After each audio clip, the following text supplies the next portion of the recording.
how to increase vibration intensity on Android. Hello everybody, welcome to today's tutorial. In this tutorial, I'll be showing you how you can increase vibration intensity on Android. And here is how you can go about it. The first step to do is to go ahead and go to your settings page.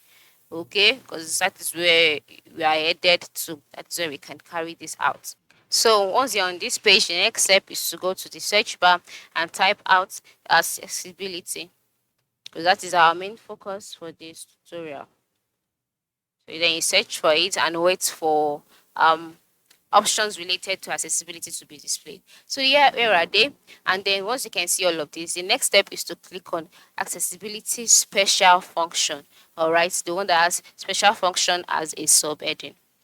So after selecting that, I am brought to the special functions page. At the lower part of the screen, you can see options like action and gesture, perk proof, power menu, accessibility. Just click on accessibility.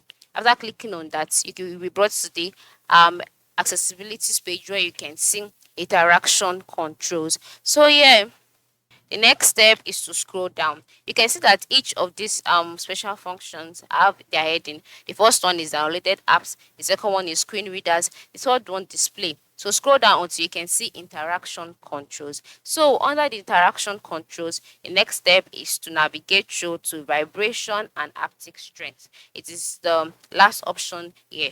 So after clicking on vibration and haptic strength, you can now see the three kinds of vibrations, the two types, sorry. Ring vibration, notification vibration, and then touch feedback. And then the next step is to select the vibration whose strength you would want to increase. So here you can see that it's on already, and then you can also check out the one for the notification. It is turned on. So from here now, you can see the touch feedback. The best thing here is to put this on so as to also increase the strength. And then once you're done, you will be able to increase your vibration strength. So now here, you can now go back to your general settings page. Okay, then you move to sound and vibration. Then you can now see under ringtones, you can edit this ringtone, all right, to change it to vibration. Okay, so because the volume of your ringtone will also be how strong your vibration is. So currently it's the volume of the ringtone. So after increasing this, you can just increase this way, all right, depending on the model of your phone. Okay, and after increasing it, your vibration also be increased. So this is how you can go about it. Thanks for watching and have a good day.